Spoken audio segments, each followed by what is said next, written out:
مدینہ کے لوگ تھے یہ یہود کے علاوہ مدینہ کے رہائشی دو طرح کے افراد، دو قبیلے تھے۔ ایک قبیلہ ہے جس کا نام اوس ہے، دوسرا قبیلہ ہے جس کا نام خزرج ہے۔ یہ دو بڑے قبیلے ہیں مدینہ کے انصار کے۔ جو صحابہ کی جماعت ہے اس کی تقسیم سمجھنا ضروری ہے۔ کچھ تو مہاجرین ہیں جو مکے سے مدینہ گئے، اور کچھ وہ ہیں جو آگے مدینہ میں رہائشی تھے اور مکے والوں کو اپنے ہاں ٹھہرانے والے تھے، جگہ دینے والے تھے۔ تھوڑی سی آواز کم کرو، زیادہ گونج ہے۔ تو جو انصار مدینہ ہیں، جو مکے والوں کو بھی اپنے ہاں ٹھہرانے والے ہیں، یہ دو طرح کے افراد ہیں۔ کچھ اوس قبیلے کے ہیں اور کچھ خزرج قبیلے کے۔ زیادہ کم کر دی، زیادہ کم ہوگی، سب ٹھیک۔ اصل میں یہ دو بھائیوں کی اولاد ہے۔ ایک بھائی، اس کی جو اولاد بنے ہیں وہ قبیلہ اوس کہلاتے ہیں۔ دوسرے بھائی، ان کی جو اولاد بنے ہیں وہ قبیلہ خزرج کہلاتے ہیں۔ یہ آپس میں چچیرے چاچے تائی کے بنتے ہیں۔ یہ موبائل تھوڑی دیر بند کر لیں جی، کس کا چل رہا ہے؟ اور یہ آپس میں ان کا کافی 100-150 سال تک ان کی آپس میں لگی رہی ہے، جس کو ہمارے ہاں شریکہ کہتے ہیں، دشمنی کہتے ہیں۔ چھوٹی چھوٹی بات پہ مقابلے، لڑائی بازی، یہ چلتا رہا۔ پھر ان میں ایک معاہدہ ہوا تھا جس کے بعد ان میں صلح ہو گئی اور انہوں نے آپس میں لڑائیاں بند کر دی۔ جو بیعت عقبہ اولیٰ ہوئی ہے، جو میں نے پچھلے جمعے جس کی کچھ تفصیل آپ سے عرض کی تھی، اس بیعت عقبہ اولیٰ میں جو 12 افراد حضور سے بیعت کرنے آئے تھے مکے مدینے سے، 12 نوجوان یا 12 لوگ، ان 12 میں 10 خزرج کے ہیں اور 2 اوس کے ہیں۔ خزرج والوں میں اسعد بن زرارہ خزرج کے ہیں، عوف بن الحارث خزرج کے ہیں، معاذ بن الحارث خزرج کے ہیں، رافع بن مالک خزرج کے ہیں، اور اسی طرح زکوان بن عبد قیس خزرج کے ہیں، عبادہ بن صامت خزرج کے ہیں، اور عباس بن عبادہ خزرج کے ہیں، یزید بن ثعلبہ خزرج کے ہیں۔ یہ 10 افراد خزرج میں سے ہیں اور 2 افراد ابو الہیثم مالک بن التیہان یہ اوس کے ہیں، عویم بن الساعدہ رضی اللہ عنہ یہ اوس کے ہیں۔ یہ 2 افراد اوس میں سے تھے، 10 افراد خزرج میں سے۔ اس سے اندازہ ہوتا ہے کہ مدینے میں جب آواز لگی ہے، جو پہلے 6 افراد نے جا کے لگائی تھی، تو اکثریت خزرج کی تھی جنہوں نے پہلے قبول کی، اور اوس میں سے چند افراد تھے جنہوں نے قبول کیا تھا۔ بس یہ 12 افراد کا مجمع پہلے سال یا پہلی بیعت میں شامل ہوا ہے، اور ان کے جو امیر بنا کے بھیجے وہ مصعب بن عمیر رضی اللہ عنہ تھے، جن کو ساتھ بھیجا کہ جا کے دین سکھاؤ۔ مصعب بن عمیر اب مہاجر ہیں مکے میں سے، اور 12 افراد یہ مدینہ میں سے۔ یہ 13 لوگوں کی جماعت بنی اور یہ مدینہ گئے، یوں کہہ لو ان کی تشکیل مدینہ کی ہوئی۔ مدینہ میں ظاہر ہے کوئی مسجد تو تھی نہیں جہاں جا کے ٹھہرنا تھا، یا کوئی ٹھیا ٹھکانا تو ہے نہیں تھا، تو مدینہ میں اسعد بن زرارہ رضی اللہ عنہ، جو میں نے پچھلے جمعے عرض کیا تھا، یہ بڑے بابرکت آدمی، ان کی وجہ سے اللہ نے بہت کام کیا۔ یہ اسعد بن زرارہ کے مکان پہ مصعب بن عمیر ٹھہرے اور ان کے مکان کو ٹھیا بنایا اور یہاں سے کام کی مدینہ میں باقاعدہ ابتدا۔ اب چونکہ یہ اسعد بن زرارہ کا مکان خزرج کا تھا، خزرج قبیلے سے، تو جو اوس والے تھے ان کو یہ چبن شروع ہو گئی کہ یہ انہوں نے نیا کام کیوں شروع کر لیا۔ اب مصعب بن عمیر قرآن کی تعلیم دیتے تھے، دین کے مسائل سکھاتے تھے، جتنا انہوں نے حضور سے سیکھا تھا، تو ان کے پاس لوگ آ کے بیٹھتے تھے، جمع ہوتے تھے، اسلام قبول کرتے تھے، ان کی باتیں سنتے تھے۔ اس سے اوس والوں کو بہت تنگی ہوتی تھی کہ یہ اس نے کیا کام شروع کیا ہے، اور چونکہ وہ تھا خزرج والوں کے گھروں میں ایک گھر تھا، اس لیے ذرا زیادہ ان کو چبن شروع ہو گئی۔ تو اوس والوں میں دو بڑے آدمی، اوس کے سرداروں میں سے دو بڑے سردار ہیں، ایک کا نام ہے اسید بن حضیر، بعد میں صحابی بنے رضی اللہ عنہ، اور دوسرے ہیں سعد بن معاذ۔ یہ دونوں بہت بڑے آدمی، بہت بڑے آدمی، ان کی تفصیلات زیادہ تو نہیں ہو سکتی۔ یہ دونوں قریبی دوست بھی تھے اور بڑا اچھا گہرا تعلق بھی تھا، اور ایک ہی قبیلے کے دونوں سردار تھے۔ سعد بن معاذ نے اسید سے کہا کہ یہ اسعد کے مکان پہ کیا شروع ہو گیا، لوگ کٹھے ہوتے ہیں اور ایک بندہ ہے وہ بیٹھ کے ان کو دین سکھاتا ہے، پھر وہ کہتے ہیں اب ہم ان کے دین میں ہو گئے ہیں، اور یہ ایک نئی کہانی لگ گئی ہے، جاؤ ان کو جا کے منع کرو۔ تو یہ جو اسید بن حضیر ہیں رضی اللہ عنہ، یہ اس وقت تک تو مسلمان نہیں ہوئے تھے، صحابی نہیں، انہوں نے کہا میں دیکھ لیتا ہوں ان کو، آپ پریشان ہیں۔ یہ گھر آئے اور اپنا برچھا اٹھا کے سیدھا اسعد بن زرارہ کے مکان پہ چلے۔ دیکھا تو آگے مصعب بن عمیر چند افراد کو لے کے بیٹھے ہیں، ان کو کچھ سنا رہے ہیں، وہ آگے سے بیٹھے سن رہے ہیں۔ انہوں نے جاتے ایک دم چڑھائی کر دی، یہ تم کیا کرتے ہو، یہ تم نے کیا شروع کر دیا ہے، وغیرہ وغیرہ وغیرہ۔ تو مصعب بن عمیر رضی اللہ عنہ سنتے رہے، جب یہ اپنی نکال چکے ساری اندر کی گرمی، تو مصعب کہنے لگے هل لك ان تسمع ان تجلس وتسمع، کیا ایسا ممکن ہے کہ آپ تھوڑی دیر بیٹھیں اور جو میں کہہ رہا ہوں یہ سب سن رہے ہیں، آپ بھی ایسے تھوڑی دیر بیٹھ کے سن لیں۔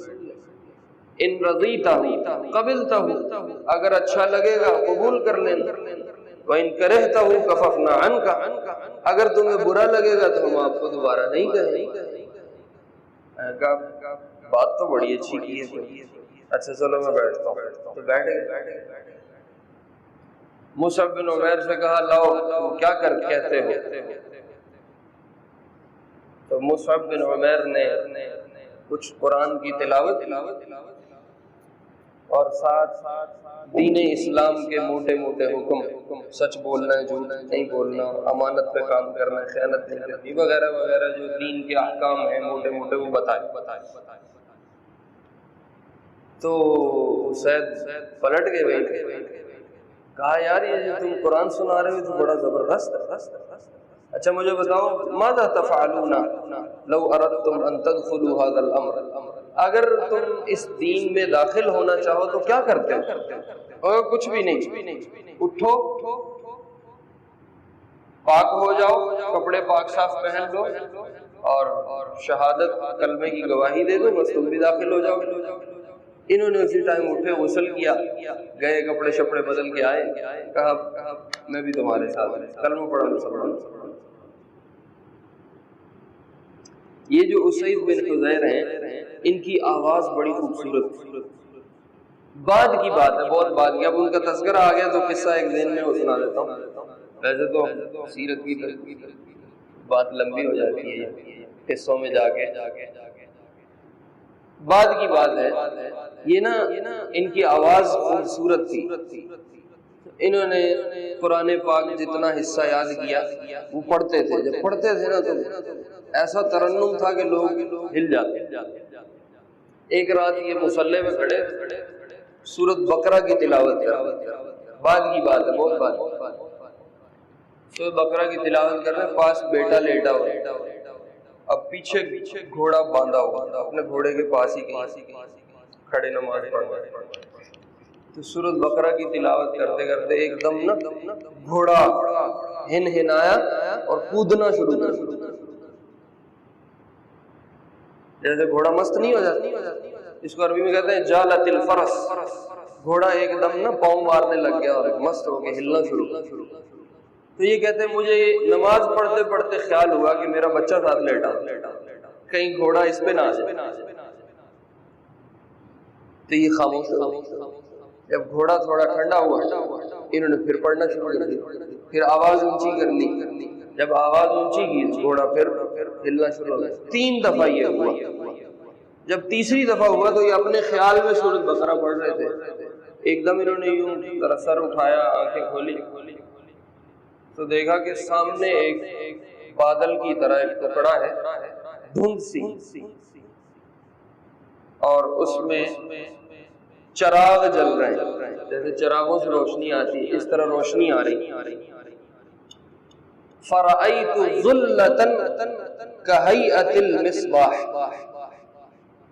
کہیئۃ المصابیح، میں نے دیکھا کہ ایک کوئی سایہ دار چیز ہے اور اس کے اندر چراغ ٹمٹما رہا ہے۔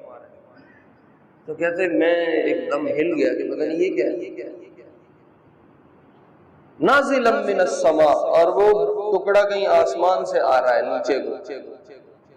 تو خیر انہوں نے اپنی نماز پوری کر دی۔ صبح حضور کو جا کے بتایا کہ یا رسول اللہ رات اس طرح میں نماز پڑھ رہا تھا تو میرے گھوڑے نے یہ کیا ہے، اور جب میں نے آنکھ کھولی تو میں نے یہ منظر دیکھا۔ آپ نے فرمایا تلک الملائکۃ دنوا لحسن صوتک، وہ فرشتے تھے اور تیری آواز کی خوبصورتی پہ وہ اترے تھے تیرا کلام سننے کے لیے۔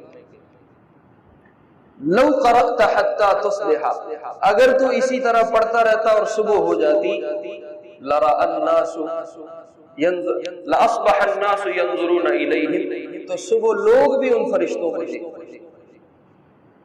یہ اسید بن حضیر رضی اللہ عنہ بڑے آدمی، انہوں نے کہا مجھے جس نے بھیجا ہے وہ مصعب بن عمیر کو کہا تھوڑی دیر ٹھہرو میں اس کو بھی لے گیا۔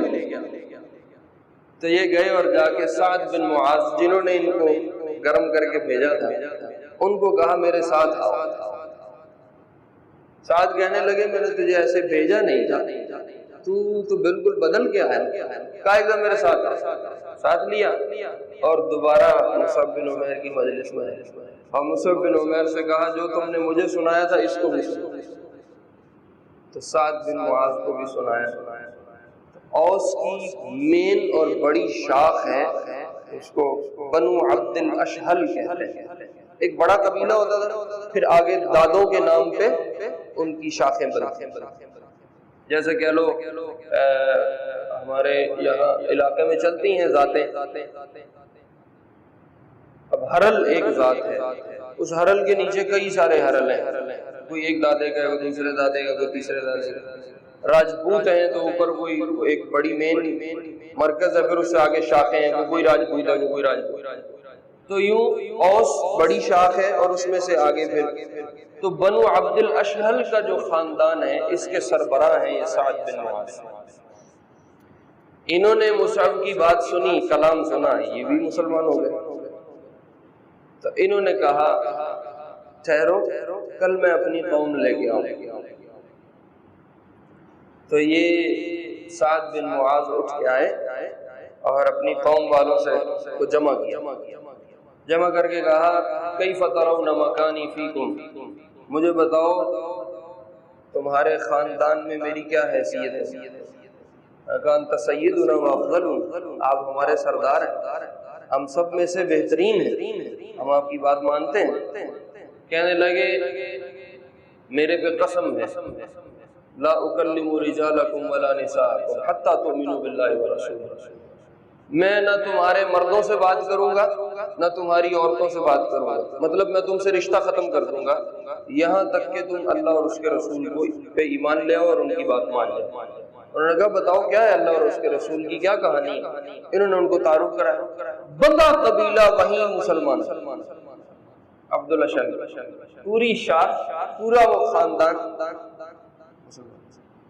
بنو عبد الاشہل میں ایک آدمی ہے عمرو بن الثابت، ان کا نام عمر ہے، لقب ان کا اسیرم، یہ مسلمان نہیں، پورا قبیلہ مسلمان ہو گیا، عورتوں کے، مردوں کے، بچوں سمیت، صرف یہ ایک اسیرم بنو عبد الاشہل میں سے مسلمان نہیں ہوئے۔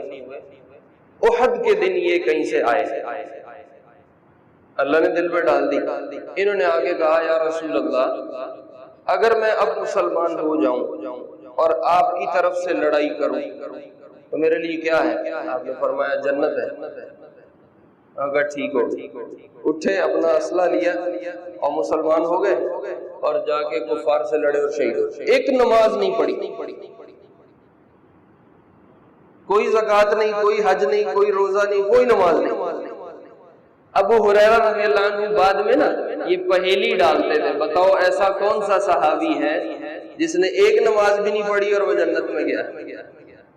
تو لوگوں کو نہیں تعارف تھا، تو خود بتاتے تھے کہ وہ عبد الاشہل کا اسیرم ہے کہ اس نے ایک نماز بھی نہیں پڑھی اور وہ سیدھا جنت ہے، رضی اللہ عنہم اجمعین۔ خیر، یہ جو سعد بن معاذ ہیں عبد الاشہل کے جو سردار ہیں، یہ ایسے صحابی ہیں جب ان کا انتقال ہوا تو آپ کے پاس جبریل آئے، کہا رسول اللہ اللہ کا عرش آج ہل گیا، سعد کی موت ہو گئی ہے اور ان کی موت ہونے پہ اللہ کا عرش ہلا ہے، آپ کو اطلاع جبریل نے آ کے دی۔ سعد بن معاذ بہت بڑے آدمی ہیں، آگے ان کے قصے آئیں گے، آپ یہ نام ذہن میں رکھ لیں، سعد بن معاذ، سیرت میں ان کا بہت سارا کردار ہے، وہ پھر ہم ذکر کرتے جائیں گے آگے۔ خیر، یہ مصعب بن عمیر رضی اللہ عنہ اسعد بن زرارہ کے مکان پہ ٹھہر کے وہاں سے دین کی محنت کیا کرتے تھے، اور یوں یہ سلسلہ چلتا رہا۔ اسعد بن زرارہ کو خیال آیا کہ یہود ہفتے کے دن سارے کام چھوڑ کے اللہ کی عبادت کرتے ہیں، اور جو عیسائی ہیں وہ اتوار کے دن سارے کام چھوڑ کے اللہ کی عبادت کرتے ہیں، کیوں نہ مسلمانوں کا بھی ایک دن ہو جس میں یہ سارے کام چھوڑیں اور نہ تجارت کریں، نہ کھیتی باڑی کریں، نہ کچھ اور کریں، یہ صرف اللہ کریں، یہ اپنی مذہب کے مطابق اپنی عبادت کریں۔ تو انہوں نے خود سے ہی اس خیال کو سوچتے انہوں نے جمعے کا دن طے کیا کہ جمعے کے دن ہم سب جمع ہوا کریں گے، ہم میں سے کوئی بندہ کام نہیں کرے گا، ہم سب مصعب بن عمیر کے پاس اکٹھے ہوں گے اور ہم وہاں اللہ اللہ کریں گے اور اپنی عبادت کریں گے، جو اس وقت کی عبادت تھی وہ ہم کریں گے، اور اس دن ہم کوئی کام نہیں کریں گے۔ اسعد بن زرارہ کی یہ سوچ اللہ کو اتنی پسند آئی کہ اللہ نے مکے میں اپنے نبی پہ وحی اتاری، یا ایھا الذین آمنوا اذا نودی للصلاۃ من یوم الجمعہ فاسعوا الی ذکر اللہ وذروا البیع، آج کے بعد جمعے کے دن کی عبادت تم پہ فرض ہے۔ اچھا، ایک کام انہوں نے یہ کیا تھا کہ انہوں نے اپنی سوچ کے مطابق ہی جمعے کا دن طے کر کے عبادت کے لیے اس کو مقرر کیا تھا۔ دوسرا کام یہ کیا کہ جمعے کو اس سے پہلے یوم الجمعہ نہیں کہتے تھے، اس سے پہلے جمعے کے دن کا نام تھا یوم العروبہ، عرب اس کو یوم العروبہ کہتے ہیں۔ انہوں نے اسعد بن زرارہ نے جمعے کا نام جمعہ تجویز کیا، تو اللہ کو یہ نام بھی اتنا پسند آیا کہ جو آیات جمعے کے فرض کرنے کے لیے اتاری اس میں یوم الجمعہ کا نام منتخب فرمایا اور یوم العروبہ کا نام ختم کر دیا۔ آیت میں اللہ نے یوم الجمعہ کو یوم الجمعہ کا خطاب دے دیا۔ یوں اسعد بن زرارہ سے ایک تو جمعے کی ابتدا ہوئی ہے اور جمعے کو جمعہ کہنے کی ابتدا ہوئی، یہ دونوں ابتدائیں اسعد بن زرارہ سے۔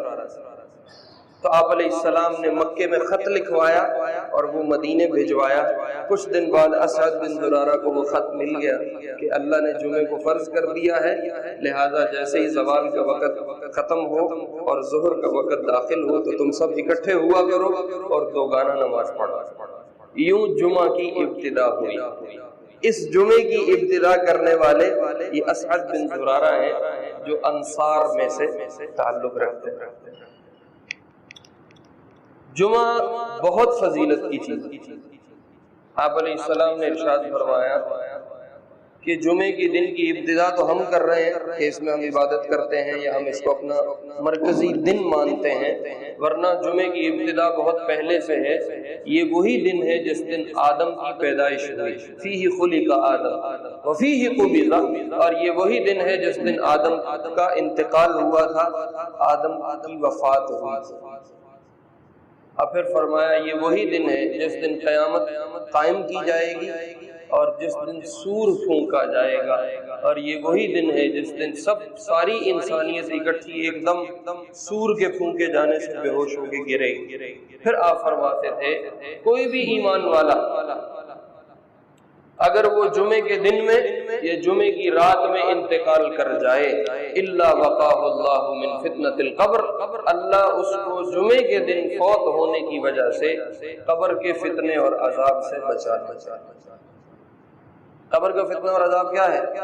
کہ قبر میں جو سوال ہوگا تیرا رب کون ہے، تیرا دین کیا ہے، تیرا نبی کون ہے، اور وہ آگے سے جواب دے پائے گا یا نہیں دے پائے گا، یہ امتحان ہے۔ یہ وہ فتنہ ہے جس پہ ایمان والوں کو الگ کیا جائے گا اور غیر ایمان والے الگ ہوں گے۔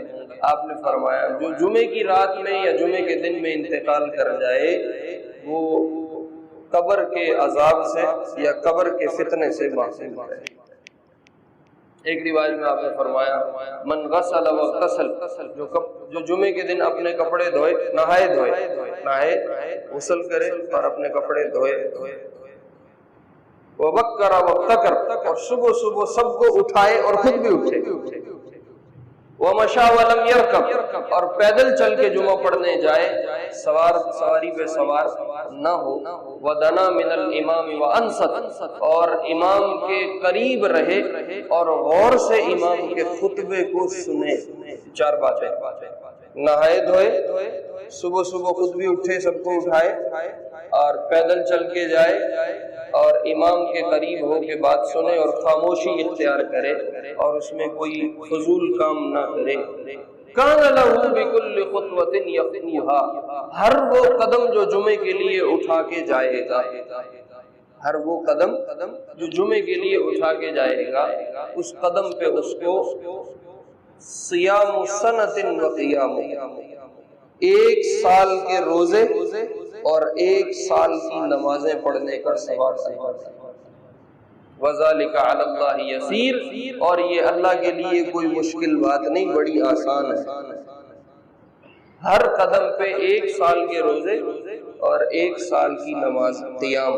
اب تم میں سے بہت ساروں کے چہرے مجھے بتا رہے ہیں کہ استاد جی اسی تے موٹر سائیکل تے آنے اور اسی تے گڈی تے آنے، تو جو آپ گھر سے چلتے ہیں یہاں اپنی سواری سے اتر کے چلتے ہیں اور جو آپ سواری پہ چل کے آتے ہیں، یہ سارے قدم اللہ کی رحمت سے امید ہے اس میں شامل ہو جاتے ہیں اور ہر قدم پہ اللہ یہ نیکی دیتے ہیں۔ اس لیے جمعے کو اہتمام سے کیا جائے۔ ویسے بھی میں اکثر اپنے ساتھیوں سے کہتا ہوں ہمارے پاس آ جا کے ایک جمعہ بچا ہے جس میں ہم کو بات سنا لیتے ہیں یا ہماری کوئی بات سن لیتا ہے، باقی زندگی اتنی تیز ہو گئی ہے کہ کسی کے پاس فرصت اور وقت نہیں ہے کہ وہ اپنے دین کو سن لے یا اپنے دین کا کچھ سنا لے۔ اس لیے خاص طور پہ جمعے کے دن تھوڑا سا اہتمام ہو باقی دنوں سے کہ ہم اپنے کاموں کو چھوڑ کے اللہ کے ذکر کی طرف، اللہ کی بات کی طرف متوجہ ہوں۔ جس کو اللہ موقع دے دے وہ کوشش کرے اپنے جہاں جہاں آپ جمعہ پڑھیں اپنے امام کی جو جمعے کے خطبے سے پہلے کی بات ہے جس میں وہ اپنے دین کی بات سمجھائے گا، سکھائے گا، وہ سنیں۔ دیکھو میرے عزیزو، جب تک یہ جمعہ باقی ہے، یاد رکھنا، جب تک یہ جمعہ باقی ہے ہم میں دین باقی۔ جس دن یہ جمعہ ختم ہو گیا اس دن سمجھو ہمارا صفایا ہو گیا۔ جن علاقوں میں، جن ملکوں میں جمعے کی بات نہیں ہوتی، صرف خطبہ ہوتا، نماز ہوتی، وہاں آپ دین کا کیا حال ہے دیکھیں۔ اور جن علاقوں میں جمعے کی بات ہوتی ہے لیکن وہ لکھی لکھائی آتی ہے اور وہ پڑھ کے سنا دیتے ہیں، وہاں پہ دین کا کیا حال ہے وہ بھی آپ سب کی نظروں میں۔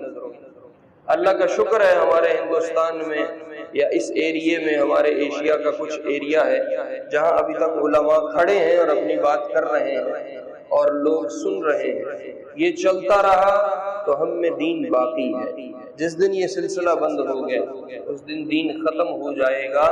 اس لیے کوشش کر کے ہم اپنے کاموں کو چھوڑیں اور آ کے مولوی صاحب کے پاس بیٹھ کے دین کی 4 باتیں سن لیں۔ آپ کو اگر یہ مسئلہ ہے کہ مولوی صاحب کی باتیں ہم نے سن رکھی ہیں، رمضان آتا ہے اور رمضان شروع کر دیں نے، محرم آتا ہے محرم شروع ہو جاتا ہے، ربیع الاول آتا ہے وہ شروع ہو جاتا ہے، سیزن کی اب چیزیں شروع ہو گئی ہیں، تو آپ کسی ایسے مولوی صاحب کے پاس ٹھکانہ پکڑ لیں جو آپ کو صحیح بات سمجھاتا ہے، سکھاتا ہے، جس سے آپ کو دین میں اضافہ ہوتا ہے، اور آپ وہاں جا کے کچھ دین کی بات سنا کریں۔ اس کے بڑے فوائد ہیں۔ اور اگر کسی کو اللہ نے بہت مصروف کر رکھا ہے، وہ سمجھتا ہے ساری دنیا میرے ہی سر پہ پڑی ہے اور میں بالکل فارغ نہیں ہوں، تو کم از کم پھر خطبہ جمعہ کو اہتمام سے سنا جائے اور جمعے کی نماز کو اہتمام سے پڑھا جائے۔ اب ہمارے ہاں جمعے کی بہت ناقدری ہو رہی ہے اور ہمارے ہاں جمعے کو بھی اب لوگ بہت رول رہے ہیں۔ اللہ رب العزت ہمیں اس کے عذاب سے، اس کی سزا سے بچائے۔